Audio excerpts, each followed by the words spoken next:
Okay, let's dive right into this. Welcome back to The Explainer. Today, we are exploring a truly fascinating, completely alternative path to modernization. When we normally think of modernity, our minds go straight to the West, right?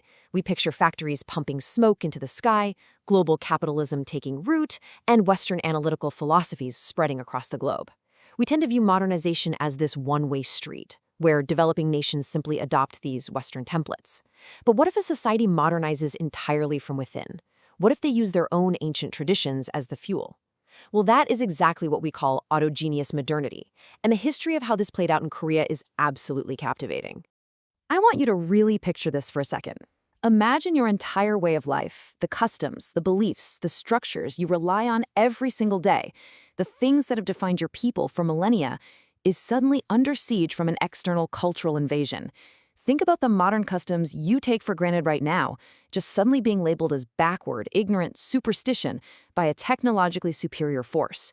So, what actually happens to a society under that immense existential pressure? Do they just break? Do they assimilate and surrender their identity?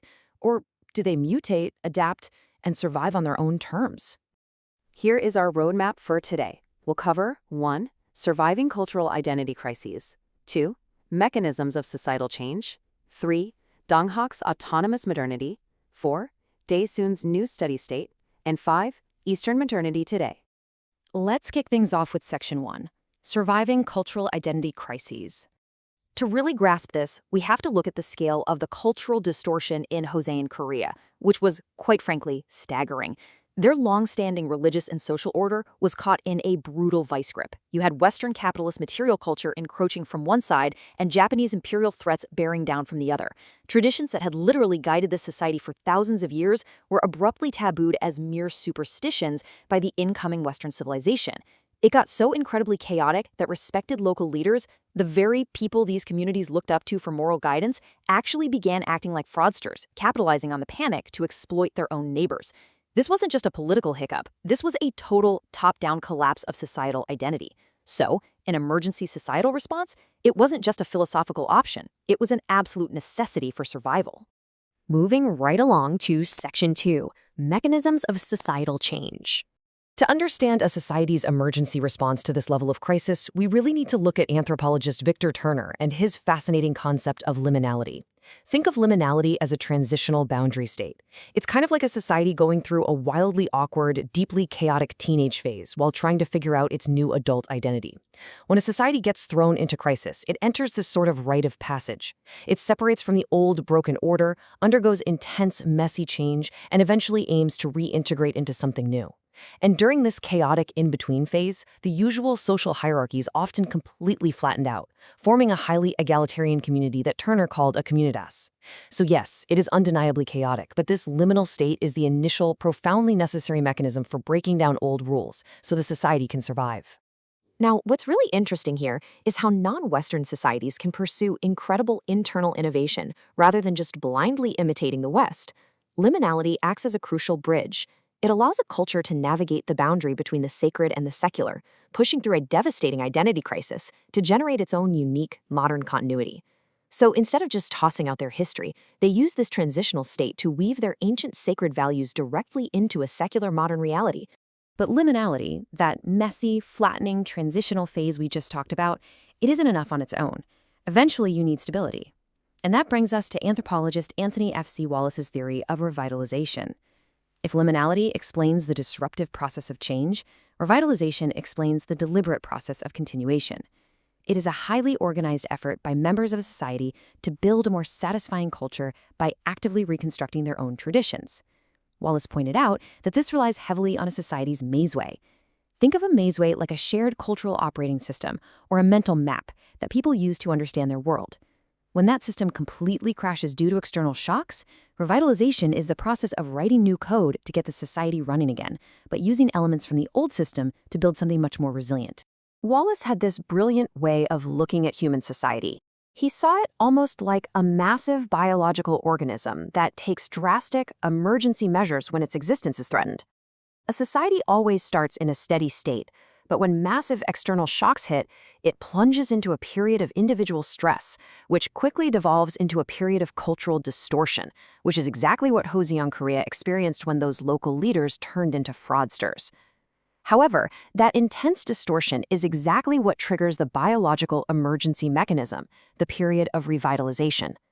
If that organized reconstruction of the cultural operating system actually works, the society doesn't just regress back in time, it emerges entirely transformed into a new steady state, fully equipped to handle the new reality. All right, let's jump into Section 3, Donghak's Autogenous Modernity. So, when that cultural crisis in Joseon peaked, a movement called Donghak emerged as the ultimate liminal response, and the very name itself is a masterclass in this self-generated autogenesis response.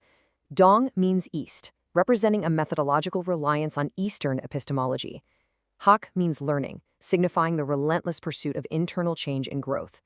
Together, Donghak was positioned as a direct, incredibly powerful alternative to Sehak, or Western learning. By creatively integrating the deepest elements of Confucianism and Buddhism, Donghak pushed an incredibly modern, anthropocentric value called Inai Qian, which literally translates to human is heaven. This was a profoundly radical internal shift.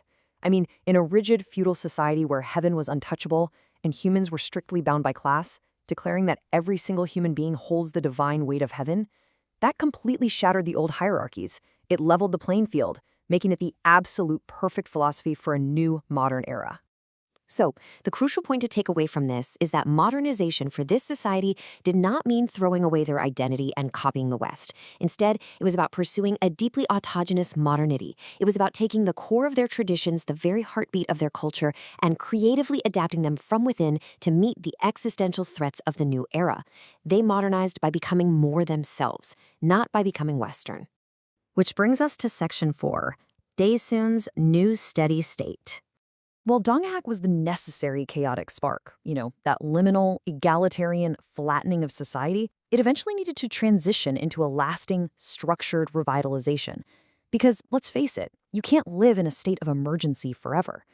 And this is exactly where Daesoon thought enters the picture. Historically, Daesoon thought is referred to as Chum Donghak, which literally means the completion or true realization of the Donghak movement. But what does true realization actually mean in this context? It means taking that radical, revolutionary energy of human is heaven and building a practical, institutional framework right around it. Daesoon provided the organizational stability, the daily practices, and the structured community that successfully moved the society out of the transitional chaos of that teenage phase and squarely into Wallace's final stage, a mature, newly revitalized steady state. And this brilliantly illustrates how these two historical movements complement each other perfectly within our sociological theories, showing a really seamless relay from crisis to stability, where Donghak's thought was the initial liminality response, acting as an anti-feudal, anti-foreign rite of passage fueled by the radical idea that human is heaven. Daesoon thought caught that baton and channeled that immense energy into a true period of revitalization. Instead of just protesting the old, Daesoon actually formed the new steady state. It established a lasting social structure, a communitas known as a Ho. And rather than focusing solely on outward rebellion, its core values shifted toward deep self-reflection and the creative, ongoing acceptance of tradition. Basically, Daesoon finalized and built the sturdy modern house from the initial blueprint that Donghak drafted. Finally, let's look at Section 5, Eastern Modernity Today. To really bridge the past and the present, we need to understand a concept called correlative thought. This is a foundational element of Eastern epistemology. Think about Western analytical thinking for a moment. It often breaks things down into separate, isolated parts to understand them, right? Man versus nature, mind versus body. Correlative thought, on the other hand, emphasizes the deep, intrinsic, unbreakable connections between things and the overall context, rather than separating them out.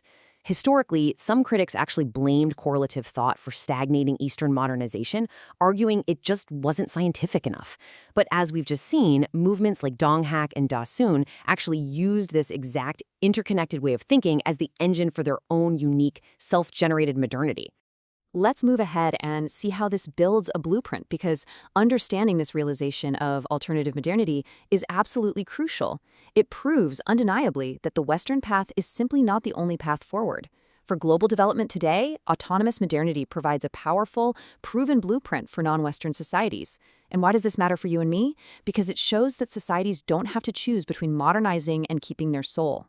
You can successfully adapt to massive global pressures entirely independently by reimagining, recoding, and revitalizing your own deep-rooted traditions. It's a message of incredible cultural empowerment. Which brings us to the future. And I want to leave you with this final, provocative thought. We are rapidly entering the AI and post-humanist era, a time where the boundary between human and machine, between the natural and the artificial, is becoming a genuine, everyday societal problem. So, as we face our own modern identity crisis on a global scale today, could the human as heaven, anthropocentrism found in these Korean new religions be exactly what we need? Can the ancient, deeply interconnected wisdom of correlational thinking offer a new alternative compass to help humanity navigate the profound technological unknowns of tomorrow?